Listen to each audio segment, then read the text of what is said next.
Welcome to TR9 TV. నేను మేఘ్నా. బులెటిన్ల ముందుగా headlines చూద్దాం. అత్తమూరులో రైతుల అవగాహన సదస్సు. చంద్రబాబు వ్యాఖ్యలు తప్పు అన్న సత్తి సూర్యనారాయణ రెడ్డి. ప్రజాస్వామ్యానికి ప్రాణం మీ ఓటు అన్న అభ్యర్థులు. గ్రీన్ మోడల్ పోలింగ్ కేంద్రాన్ని సందర్శించిన జిల్లా కలెక్టర్. ఓటు హక్కు వినియోగించుకున్న ముఖ్యమంత్రి. ఆత్మహత్య యత్నానికి పాల్పడ్డ ఆకుల శ్రీను. పోలిరెడ్డి గారిపల్లిలో ఘనంగా జల్లికట్టు పోటీలు. ఏపీలో అసెంబ్లీ బడ్జెట్ సమావేశాలు. ఎన్నికల పోలింగ్ సందర్భంగా ఎంపీ ధర్మపురి హల్చల్.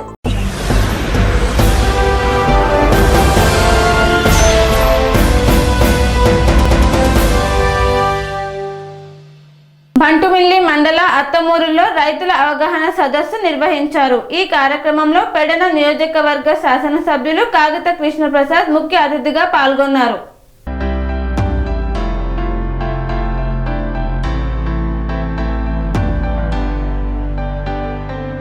కృష్ణా జిల్లా పెడన నియోజకవర్గం బంటుమిల్లు మండలం అత్తమూరులో రైతుల అవగాహన సదస్సు నిర్వహించారు. భారత రైతు ఉత్పత్తిదారుల సంఘం ఆధ్వర్యంలో నిర్వహించిన రైతుల అవగాహన సదస్సు రిటైర్డ్ అగ్రికల్చరల్ ఆఫీసర్ మరియు ప్రస్తుత భారత రైతు ఉత్పత్తిదారుల సంఘం ప్రెసిడెంట్ చండికా గంగాజలం ఆధ్వర్యంలో నిర్వహించిన రైతు అవగాహన సదస్సు.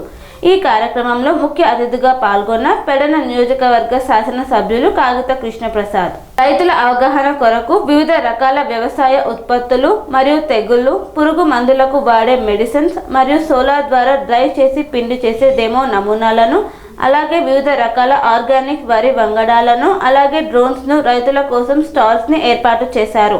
ఈ కార్యక్రమంలో ముఖ్య అతిథిగా పాల్గొన్న శాసనసభ్యులు కాగిత కృష్ణప్రసాద్ మాట్లాడుతూ ఎక్కువ మొత్తంలో కెమికల్స్ వాడటం వల్ల నేలలో సారం పోతుందని, దానివల్ల రైతులందరూ చాలా ఇబ్బంది పడుతున్నారు. రైతులు అధికారుల సూచనల మేరకు వివిధ రకాలైన పంటలు వేయాలన్నారు. ప్రభుత్వం రైతులకు పెద్దపీట వేస్తుంది. రైతులందరూ కూడా ప్రభుత్వం ఇచ్చే ప్రతి పథకాన్ని సద్వినియోగం చేసుకోవాలని పేర్కొన్నారు. ఈ కార్యక్రమంలో పెద్ద ఎత్తున రైతులు, కూటమి నాయకులు, కార్యకర్తలు తదితరులు పాల్గొన్నారు. వేదిక మీద ఉన్నటువంటి అధికారులకు, నాయకులకు, ముఖ్యంగా మరి కార్యక్రమానికి వచ్చేసినటువంటి రైతు సోదరులందరికీ, మీడియా మిత్రులందరికీ పేరు పేరున నా యొక్క హృదయపూర్వక నమస్కారాలు, ధన్యవాదాలు తెలియజేసుకుంటా ఉన్నాను. చాలా సంతోషంగా ఉంది. ఎందుకంటే ఒక మంచి కార్యక్రమాన్ని ఏర్పాటు చేసినందుకు జై భారత్ రైతు ఉత్పత్తిదారుల సంఘం వారికి ప్రత్యేకమైన ధన్యవాదాలు తెలియజేసుకుంటా ఉన్నాను. ఎందుకంటే రైతు సోదరులందరికీ కూడా ఒక అవగాహన కల్పించే విధంగా అధికారులందరినీ కూడా ఒక తాటిపైకి తీసుకొచ్చి అందరికీ కూడా ఒక అవగాహన సదస్సు ఏర్పాటు చేసినందుకు ఆ సంఘం వారికి ప్రత్యేకమైన ధన్యవాదాలు తెలియజేసుకుంటా ఉన్నాను. ముఖ్యంగా మరి ఎవరైతే ప్రెసిడెంట్గా ఉన్నటువంటి మరి గంగాజలరావు గారికి మనందరం కూడా ధన్యవాదాలు తెలియజేయాలి. ఎందుకంటే జనరల్గా మన జాబ్ నుంచి రిటైర్మెంట్ అయిపోగానే హ్యాపీగా రిలాక్స్ అయిపోయి రెస్ట్ తీసుకోవాలనో లేకపోతే ఎక్కడికో వెళ్ళిపోవాలని చెప్పేసి జనరల్గా ఉంటుంది. కానీ అలా కాకుండా రైతులందరికీ కూడా అండగా నిలవాలి, వారందరికీ కూడా ఏదో ఒకటి చేయాలన్నటువంటి తపనతోటి, అంటే ఆరోగ్యం బాగున్నా బాగోపోయినప్పటికీ కూడా కంటిన్యూస్గా ఒక సంఘాన్ని ఏర్పరిచి అందులో చాలా యాక్టివ్గా తిరిగేటువంటి సభ్యుల్ని ఎన్నుకుని మరి అందరికీ కూడా మన రైతు సోదరులందరికీ కూడా అండగా నిలుస్తున్నటువంటి ఈ సంఘం వారికి, ప్రెసిడెంట్ గారికి, అలాగే సంఘ సభ్యులందరికీ కూడా మనందరం ధన్యవాదాలు తెలియజేయాలని చెప్పేసి కోరుకుంటా ఉన్నాను. మరి మీరందరూ కూడా రాగానే ఇక్కడ ఈ స్టాల్స్ అన్నీ కూడా మీరు చూసారో లేదో, ఇప్పుడు మన అధికారులందరూ కూడా వారి రెస్పెక్టివ్ డిపార్ట్మెంట్కి సంబంధించినటువంటి అంశాలన్నింటినీ కూడా ఏ విధంగా ముందుకెళ్ళాలి, అలాగే ప్రభుత్వం తరఫు నుంచి ఏ విధంగా సహకారాన్ని అందిస్తూ ఉందా అనేక అంశాలని చెప్పడం మనందరం చూసాం. స్టాల్స్ విజిట్ చేశారా రైతులందరూ కూడా? చూసారా, చూడలేదా? చూసారు కదా, ఓకే. ఎందుకంటే ఇప్పుడు దాకా వాళ్ళు చెప్పింది మెయిన్ టాపిక్స్ అన్నీ కూడా అవే. వరుసగా మీరు చూడవచ్చు. ముఖ్యంగా డ్రిప్ ఇరిగేషన్ అనేది మన గౌరవ ముఖ్యమంత్రి నారా చంద్రబాబు నాయుడు గారు గతం నుంచి కూడా, అంటే 2014 నుంచి 19 అలాగే ఇప్పుడు కూడా కంటిన్యూస్గా రైతు సోదరులందరికీ కూడా అండగా నిలవాలని చెప్పేసి ఆనాటి నుంచి ఆయన కృషి చేస్తూనే ఉన్నారు. అప్పుడు కూడా సబ్సిడీ మీద ఇవ్వటం జరిగింది. ఇప్పుడు కూడా అదే తరహాలో రైతులందరికీ కూడా అండగా నిలవాలని చెప్పేసి ముందుకెళ్తా ఉన్నారు.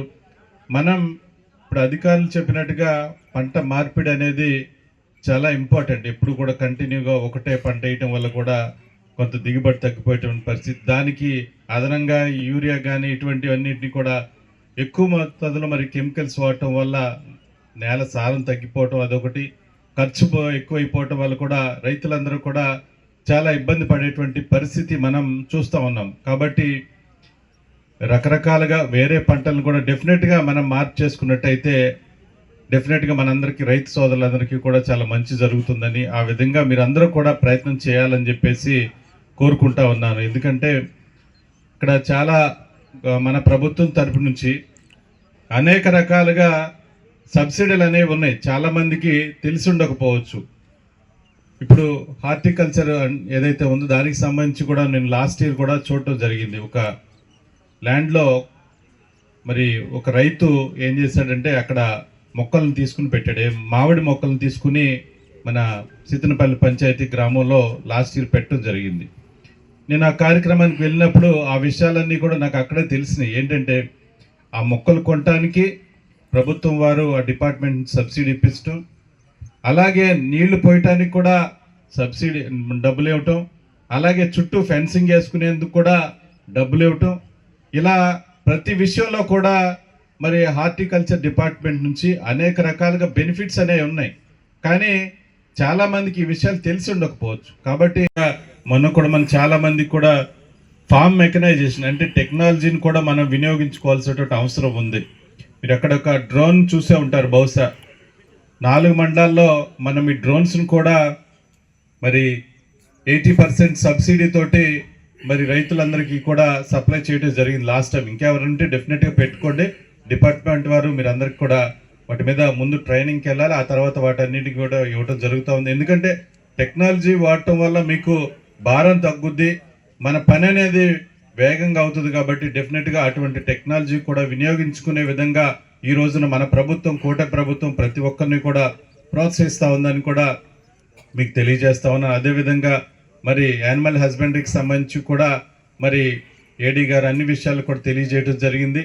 మొన్న మధ్యనే ఏదైతే ఉందో మందులు అయితే ఉన్నాయో వాటన్నిటి కూడా ప్రతి పంచాయతీలు కూడా మరి కార్యక్రమాలు ఏర్పాటు చేసి రైతు సోదరులందరికీ కూడా అందజేయటం ఆ రోజున జరిగిందని కూడా మీకు తెలియజేసుకుంటూ, కాబట్టి ప్రతి ఒక్కరూ కూడా మన ప్రభుత్వం ఇచ్చేటువంటి సంక్షేమ కార్యక్రమాలను ప్రతి ఒక్కరూ కూడా అందిపుచ్చుకోవాలని చెప్పేసి మీ అందరినీ కూడా కోరుతా ఉన్నాను. మన ప్రభుత్వం ఎప్పుడూ కూడా కూటమి ప్రభుత్వం, మన ముఖ్యమంత్రి నారా చంద్రబాబు నాయుడు గారు, అలాగే డిప్యూటీ సీఎం పవన్ కళ్యాణ్ గారు ఎప్పుడూ కూడా అభివృద్ధినే కోరుకునేటువంటి వ్యక్తులు. రైతు సోదరులందరూ కూడా మరి సుభిక్షంగా ఉండాలని చెప్పేసి కోరుకునేటువంటి వ్యక్తులు. అందులో భాగంగానే మనకిచ్చినటువంటి హామీ ప్రకారం అన్నదాత సుఖీభావ కార్యక్రమాన్ని కూడా మరి 2 విడతలు ఆల్రెడీ పూర్తి చేసుకోవడం జరిగింది. ఇచ్చినటువంటి హామీలన్నింటినీ కూడా నెరవేరుస్తా ఉన్నాం. రైతులకి పంటకి కోసిన తర్వాత డబ్బుల విషయంలో కానివ్వండి, లేదంటే ఏదైనా తుఫాన్లు వచ్చినటువంటి నష్టపరిహారం విషయంలో కానివ్వండి, మనం లాస్ట్ ఇయర్ కానివ్వండి చూసాం ఏ విధంగా వెంటనే ఇమీడియట్గా రియాక్ట్ అయ్యి అధికారులందరినీ పరుగులు పెట్టించి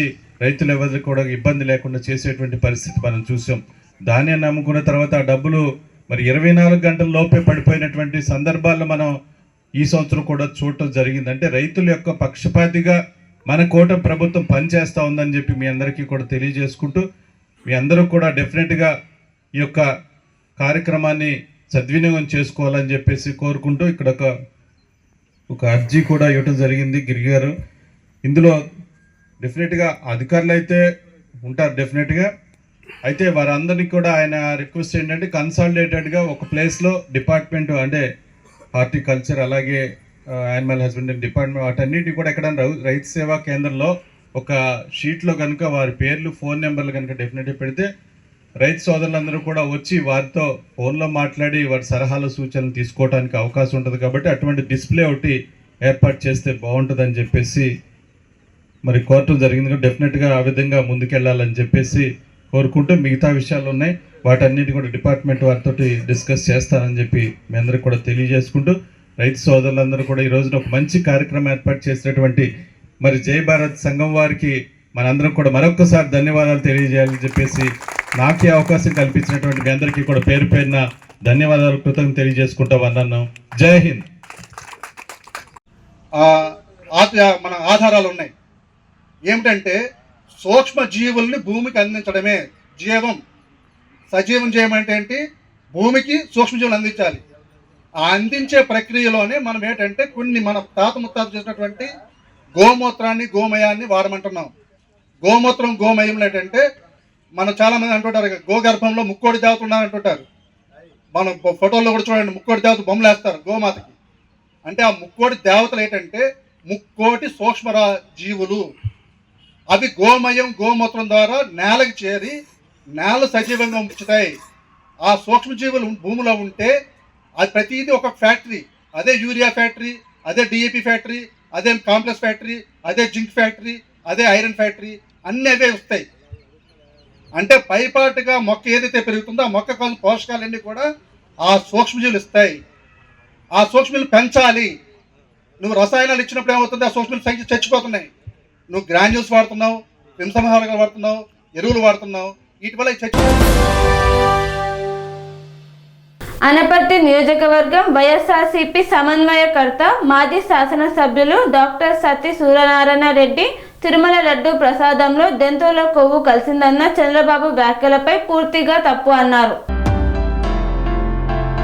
అనపర్తి నియోజకవర్గం వైఎస్ఆర్సీపీ సమన్వయకర్త మాజీ శాసనసభ్యులు డాక్టర్ సత్తి సూర్యనారాయణ రెడ్డి కార్యాలయంలో తిరుమల లడ్డు ప్రసాదం తయారీలో జంతువుల కొవ్వు, పంది కొవ్వు, గొడ్డు మాంసం కలిసిందని చంద్రబాబు నాయుడు చేసిన వ్యాఖ్యలు పూర్తిగా తప్పుడు సమాచారం అని అనపర్తి నియోజకవర్గం వైఎస్ఆర్సీపీ సమన్వయకర్త సత్తి సూర్యనారాయణ రెడ్డి పేర్కొన్నారు. ఈ వ్యాఖ్యలను చంద్రబాబు వెంకటేశ్వర స్వామి ప్రతిష్టతను, కోట్లాది మంది భక్తుల మనోభావాలను తీవ్రంగా దెబ్బతీశారని డాక్టర్ సత్తి సూర్యనారాయణ రెడ్డి ఆగ్రహం వ్యక్తం చేశారు. ఈ రోజు అనపర్తి నియోజకవర్గం వైఎస్ఆర్సీపీ కాంగ్రెస్ పార్టీ కార్యాలయంలో అనపర్తి మాజీ శాసనసభ్యులు నియోజకవర్గ వైఎస్ఆర్సీపీ సమన్వయకర్త డాక్టర్ సత్తి సూర్యనారాయణ రెడ్డి పార్టీ కార్యాలయంలో ప్రెస్ మీట్ నిర్వహించారు.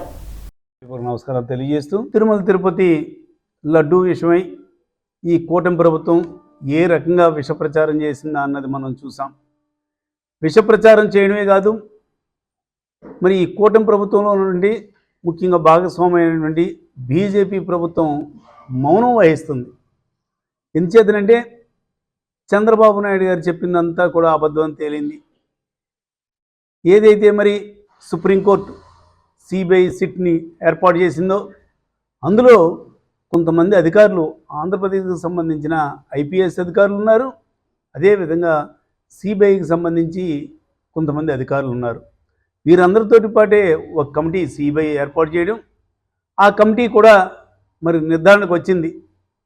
ఇవన్నీ కూడా తరువుగా పరీక్షించిన తర్వాత ఈ రిపోర్ట్లు కానీ తర్వాత ఏమైతే ఈ లడ్డూకి సంబంధించిన మరి నెయ్యి ఏ రకంగా ఎక్కడి నుంచి వచ్చింది, ఏమిటి, ఇందులో ఏమైనా కల్తీ జరిగిందా లేదా అని అన్నీ కూడా సమగ్రమైన విచారణ జరిపి సుప్రీంకోర్టుకి ఒక నివేదిక ఇవ్వడం జరిగింది. ఆ నివేదికలో మరి చంద్రబాబు నాయుడు ఆరోపించినట్టుగా ఎక్కడ గొడ్డు మాంసం కానీ, పంది కొవ్వు కానీ, అదేవిధంగా చేప నూనె కానీ ఏ రకంగా కూడా అందులో కలవలేదు. ఇవన్నీ కూడా ఆరోపణలే అని సిట్ కొట్టుపాడేసింది ఆ రిపోర్ట్లో. అయినా కూడా ఈ కూటమి ప్రభుత్వం ఎక్కడ కూడా ఆగకుండా ఏదో రకంగా మరి దీన్ని ఇంకా కంటిన్యూ చేయాలనే ఉద్దేశంతో రకరకాల విమర్శలు చేయడం, ఆ రకరకాల విమర్శల్లో భాగంగానే ఎక్కడా లేని విధంగా ఫ్లెక్సీలు ఏర్పాటు చేయడం, ఆ ఫ్లెక్సీలు తొలగించమని అమ్మటి రాంబాబు గారు లాంటి నాయకులు కోరితే వారి మీద దాడి చేయడం, వాళ్ళ ఇళ్లను ధ్వంసం చేయడం మనం చూసాం. ఏ రకంగా వాళ్ళు చేశారా అన్నది. అంటే ఈ కూటమి ప్రభుత్వం అంటే చంద్రబాబు నాయుడు, మెయిన్గా చంద్రబాబు నాయుడికి సంబంధించిన ఈ ప్రభుత్వం చేసే తప్పిదాలని ఎవరూ కూడా క్వశ్చన్ చేయకూడదు. క్వశ్చన్ చేస్తే అంబటి రాంబాబు గారు లాంటి వ్యక్తికి జరిగినటువంటిగానే మరి పనిష్మెంట్ ఉంటుందని వాళ్ళు చెప్పగానే చెప్తున్నారు. ముఖ్యంగా మరి కూటమి ప్రభుత్వం వచ్చిన తర్వాత చూసాం, వాళ్ళు చేసిన వాగ్దానాలన్నీ కూడా ఏది కూడా అమలుపరచలేకపోయారు. రకరకాల వాగ్దానాలు చేశారు ఎలక్షన్ ముందు. దానిలో భాగంగానే ఎప్పుడైతే మరి వాగ్దానాలు అమలుపరచగా ప్రజల్లో వ్యతిరేకత వస్తుందో ప్రజల మైండ్ని డైవర్ట్ చేయాలి. ముఖ్యంగా హిందువులు అధికంగా ఉన్నటువంటి మన రాష్ట్రంలో ఏదో రకంగా హిందువులకి మరి ఈ వైఎస్ఆర్ కాంగ్రెస్ పార్టీ వ్యతిరేకమని ఒక ముద్ర వెయ్యాలని చంద్రబాబు నాయుడు ఆలోచించి ఆ రకంగా కొత్తగా ఒక స్కెచ్ చేయడం జరిగింది. ఏది ఏమైనా ఆ వెంకటేశ్వర స్వామి దయతో చంద్రబాబు నాయుడు చేసిన పనికి తనకే చెప్పుదెబ్బ కొట్టినట్టుగా అయింది సిట్ రిపోర్ట్.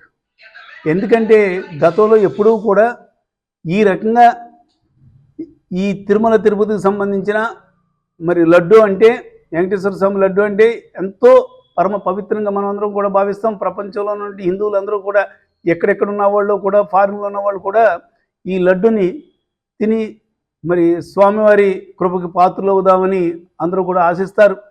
అటువంటిది అంత పవిత్రమైన లడ్డు విషయంలో అంటే ఎంత నీచానికి మరి చంద్రబాబు నాయుడు అండుకో ఏ రకంగా మరి దిగజారిపోయారా అన్నది మనం చూసాం.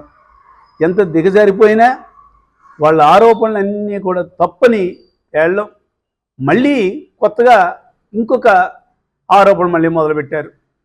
బాత్రూములు కడిగే యాసిడ్ని కలిపారు అని. అంటే చంద్రబాబు నాయుడు నీకు సంబంధించి నోరు అడ్డు అదుపు లేకుండా ఇంత పరమ పవిత్రంగా భావించే లడ్డు విషయమై ఈ రకంగా ఆరోపణ చేస్తే ఇంక ఏ హిందువు కూడా లడ్డు తినకూడదనా? లడ్డు అంటే మరి ఎవరైనా సరే మరి లడ్డు తినాలి అనుకుంటే ఇవన్నీ గుర్తుకొచ్చేలాగా పంది కొవ్వనో లేదంటే బాత్రూమ్ కడిగే యాసిడ్ అనో ఏదో రకంగా ఇవన్నీ కూడా గుర్తుకొచ్చే విధంగా నువ్వు ప్రచారం చేయడం ఎంతవరకు భావ్యం, ఎంతవరకు కరెక్ట్ అని కూడా ఈ సందర్భంగా తెలియజేస్తున్నా. అంటే హిందువుల మనోభావాల్ని దెబ్బతీసినటువంటి చంద్రబాబు నాయుడు అనుకో తక్షణమే ప్రపంచంలో ఉన్నటువంటి హిందువులందరికీ కూడా క్షమాపణ చెప్పి మేము ఏ రకంగానో కూడా రిపోర్ట్ లేకుండానే మేము చెప్పాం, తప్పిదం చేశామని మా అందరికీ కూడా క్షమాపణ చెప్పి లెంపలు వేసుకోవాలి. ఎందుకంటే ఇంకోటి కూడా అడుగుతున్నా, మరి ఈ బోలే బాబా అనే డైరీ సంస్థ ఎవరు సెలెక్ట్ చేశారు, ఎవరు ఆధ్వర్యంలో ముందుగా ఈ సప్లై స్టార్ట్ చేసింది చంద్రబాబు నాయుడు మీకు తెలియదా? స్వయంగా ఎలక్షన్ ముందు 2019లో మీరే ఆ సంస్థని మరి సెలెక్ట్ చేయడం. అంతేకాకుండా మొన్న మధ్య ఇంకొక విచిత్రమైన ఆరోపణ కూడా చేయడం జరిగింది. 320 రూపాయలకి నెయ్యి ఎవరు సప్లై చేస్తారని. గతంలో మర్చిపోయారా?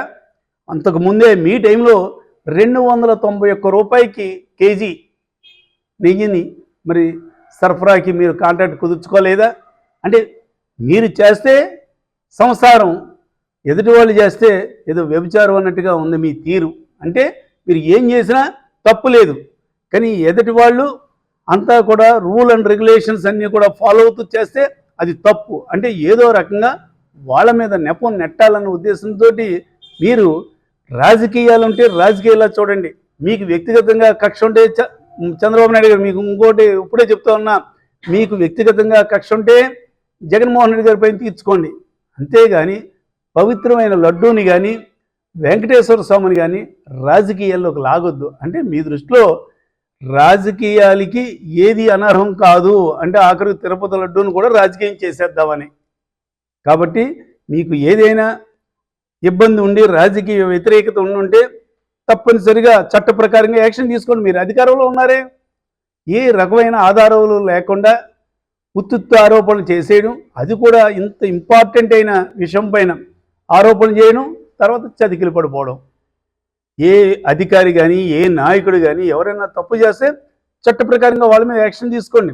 అంతేగాని దయచేసి లడ్డు పవిత్రతను పాడు చెయ్యొద్దు, లడ్డు పవిత్రతను కాపాడమని మా వైఎస్ఆర్ కాంగ్రెస్ పార్టీ తరఫున రాష్ట్ర ప్రభుత్వానికి విజ్ఞప్తి చేస్తూ, లేదంటే ఈ రకంగా లడ్డు పవిత్రతని మీరు దెబ్బతీయడమే కాకుండా లడ్డు అంటే ఒక చులకన భావం వచ్చేలాగా ప్రవర్తించిన మీకు రానున్న రోజుల్లో మరి ఎవరైతే వెంకటేశ్వర స్వామి భక్తులు ఉన్నారో వారందరూ కూడా తప్పనిసరిగా శిక్ష వేస్తారంటంలో మాత్రం ఎటువంటి సందేహం లేదని ఈ సందర్భంగా తెలియజేస్తూ, ఇకనైనా కూడా మాట్లాడేటప్పుడు నిజాలు మాట్లాడండి.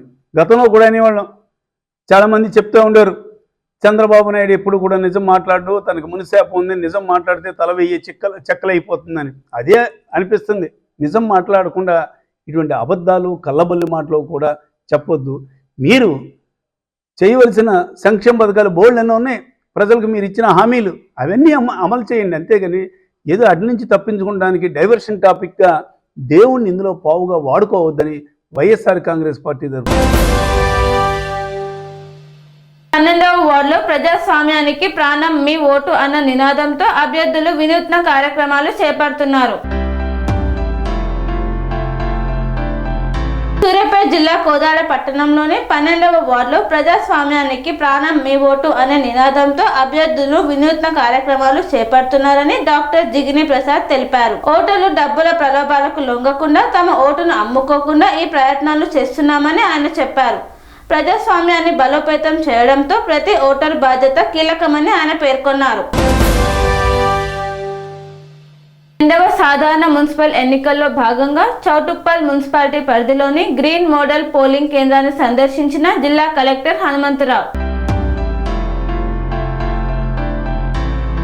యాదాద్రి భువనగిరి జిల్లా 2వ సాధారణ మున్సిపల్ ఎన్నికల్లో భాగంగా చౌటుప్పల్ మున్సిపాలిటీ పరిధిలోని లింగారెడ్డిగూడెం గ్రీన్ మోడల్ పోలింగ్ కేంద్రాన్ని సందర్శించిన జిల్లా ఎన్నికల అధికారి collector Hanumantharao. Green model polling కేంద్రాన్ని మున్సిపాలిటీలు ఆదర్శంగా తీసుకోవాలని తెలియజేశారు. నూతన ఓటర్లకు స్వాగతం పలుకుతూ దివ్యాంగ వృద్ధ ఓటర్లను సన్మానించిన జిల్లా ఎన్నికల అధికారి కలెక్టర్ హనుమంతరావు. ప్రతి ఒక్క ఓటర్ తమ ఓటు హక్కును వినియోగించుకోవాలని పేర్కొన్నారు. తెలంగాణ రాష్ట్ర ముఖ్యమంత్రి రేవంత్ రెడ్డి మున్సిపల్ ఎన్నికల్లో తమ ఓటు హక్కును వినియోగించుకున్నారు. వికారాబాద్ జిల్లా కొడంగల్ పట్టణంలో ప్రభుత్వ బాలుర ఉన్నత పాఠశాలలో వార్డ్ నంబర్ 6 పోలింగ్ స్టేషన్ 12 నందు తెలంగాణ రాష్ట్ర ముఖ్యమంత్రి రేవంత్ రెడ్డి మున్సిపల్ ఎన్నికల్లో భాగంగా తమ ఓటు హక్కును వినియోగించుకున్నారు.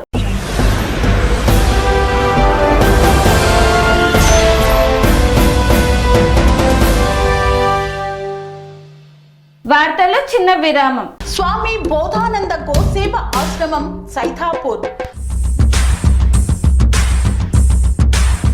జ్యోతిష్యం వాస్తుశాస్త్రం మన పూర్వీకులు మనకిచ్చిన వరం. దుర్గాదేవి కాలభైరవ ఉపాసనతో వాక్సిద్ధి పొందిన శ్రీ శ్రీ బోధానందగిరి స్వామివారు మీకు ఎలాంటి సమస్యలున్నా వాటిలో ముఖ్యంగా ధన నష్టం, ఆరోగ్య నష్టం, భార్యాభర్తల మధ్య గొడవలు, ప్రేమించుకున్న వారు దూరం అవడం, ఎన్ని సంబంధాలు వచ్చినా పెళ్లి ముడి పడకపోవడం, రోడ్డు ప్రమాదాలు, అప్పుల బాధలు, వ్యవసాయంలో నష్టాలు, పెద్దల మాట పిల్లలు వినకపోవడం, ఆరోగ్య శాంతి, గృహశాంతి, మనశ్శాంతి లేకపోవడం, ఇలాంటి సమస్యలు ఉన్నట్లయితే ఒక్కసారి స్వామీజీని కలవండి. మీ సమస్యలకు తగిన పరిష్కారాన్ని పొందండి. అంతేకాక అన్ని రకాల వ్యాధులకు గోపంచకవ్య మరియు మూలికా వైద్యం చేయబడును. నమ్మకంతో రండి, ఆయురారోగ్యాలతో వర్ధిల్లండి. మా అడ్రస్ స్వామి బోధానంద గోసేవ ఆశ్రమం సైతాపూర్, వీరభద్రస్వామి గుడి దగ్గర, యాదగిరిగుట్ట. సంప్రదించవలసిన నెంబర్ 9849213754 మరియు 9618034138.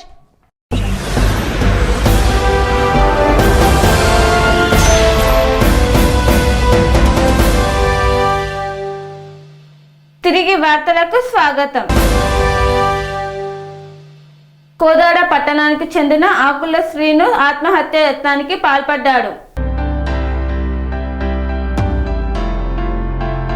కోదాడ పట్టణానికి చెందిన ఆకుల శ్రీను అనే వ్యక్తి సెల్ టవర్ ఎక్కి ఆత్మహత్య యత్నానికి పాల్పడ్డాడు. యూరియా బస్తాలు దొరకడం లేదంటూ సెల్ టవర్ ఎక్కిన ఆకుల శ్రీను ప్రభుత్వం ప్రవేశపెట్టిన యూరియా యాప్ వలన యూరియా బస్తాలు దొరకడం లేదంటూ ఆవేదన చెందాడు. యూరియా కట్టాలు ఇస్తే కిందికి వస్తానంటూ ఆవేదన వ్యక్తం చేశాడు. నా పొలం ఎకరన్నర ఉంది. నాకు ఏరియా కట్టలు కొని తిరిగి చికాకు పుట్టింది. ఒక కట్ట కూడా ఎట్లా యాప్ ఇచ్చారు. యాప్ గురించి కూడా నాకు తెలియట్లా. డౌన్లోడ్ చేసిన నెల నుంచి కట్టల కోసం చూస్తున్నా. ఒక్క కట్ట కూడా ఎవరు కొట్టుకుపోయినా కూడా వాళ్ళు ఒక్క కట్ట ఇవ్వట్లేదు నాకు. ఇంకెవరికి చెప్పుకున్నా బాధ. ఓటు అంటారు వాళ్ళు, రాజకీయంగా ఓట్లు వేయించుకుంటారు. మరి నేను ఎవరికి చెప్పుకోను. దూకి సావటం అని తప్ప పెట్టుబడి ఇప్పుడు 5 ఏళ్ళు పెట్టిన. ఏం చేయను నేను? ఏరియా కట్ట కోసం ఏం చేయను. నాకు ఎకరన్నర ఉంది. సామాన్యం నాకు పట్టా కూడా కాల భూమి. ఎవరు చెప్పాను నేను? పోలిరెడ్డి గారి పల్లెల్లో ఘనంగా జల్లికట్టు పోటీలు నిర్వహించారు. పోటీలను చూడడానికి చుట్టుపక్కల గ్రామాల నుండి తరలి వచ్చిన ప్రజలు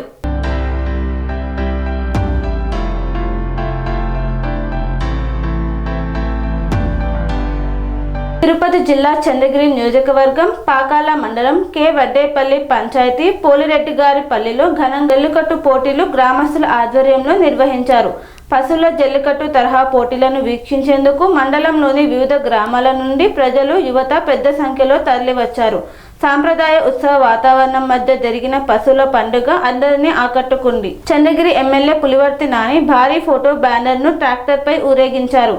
వివిధ పార్టీలకు చెందిన నేతల ఫోటోలు పశువుల కొమ్ములకు ప్రత్యేక ఆకర్షణగా నిలిచి వారి అభిమానాన్ని చాటుకున్నారు.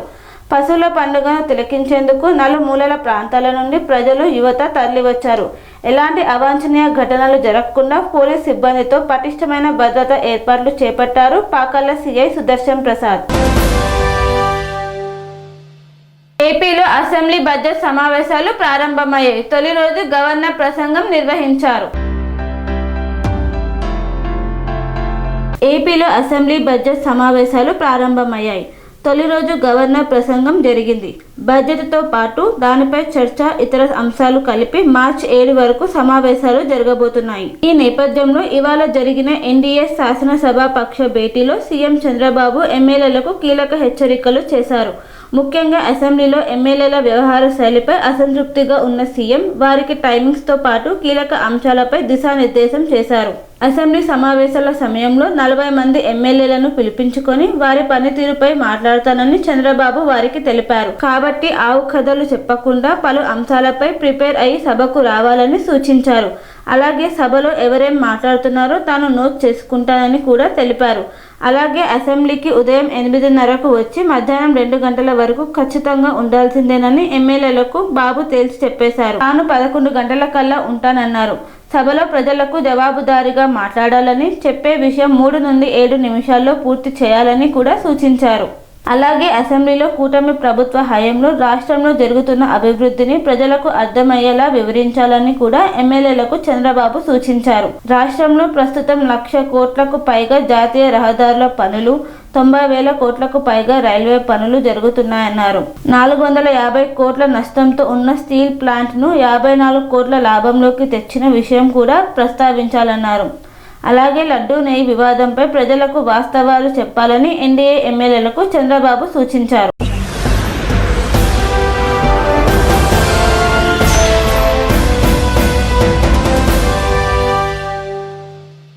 నిజామాబాద్ మున్సిపల్ ఎన్నికల పోలింగ్ సందర్భంగా బీజేపీ ఎంపీ ధర్మపురి అరవింద్ హల్చల్ చేశారు.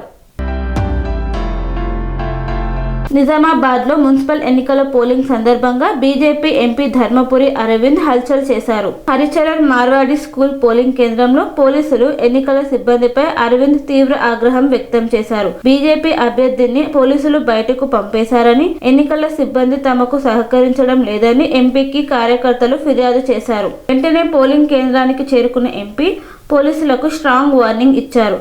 తన్నులు తింటారు సంగతి చూస్తాను అని పోలీసులను ఉద్దేశించి హెచ్చరించారు.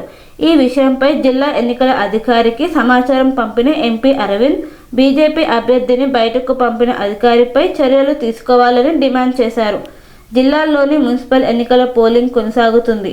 ఈ రోజు ఉదయం 7 గంటలకు పోలింగ్ ప్రారంభమవగా మరి కాసేపట్లో ముగియనుంది. ఓటర్లు భారీ సంఖ్యలో పోలింగ్ కేంద్రాలకు చేరుకొని తమ ఓటు హక్కును వినియోగించుకుంటున్నారు.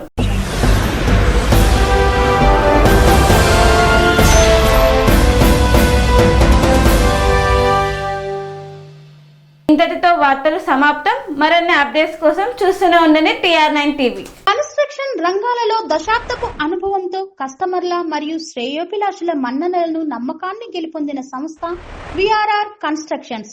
నాణ్యతకు, నమ్మకానికి మారుపేరు VRR constructions. Independent houses, apartments, villas అన్ని రకాల హంగులతో అలరించే అద్భుతమైన వెంచర్స్ తో పాటు అందరికీ అందుబాటు ధరలో సొంత ఇంటి కలను సాకారం చేసే నమ్మకమైన సంస్థ VRR constructions. Please visit VRR constructions, వరటెక్స్ plaza near Radhika theatre, ECL X Road, Hyderabad. Call to 910088555512, 9100885555.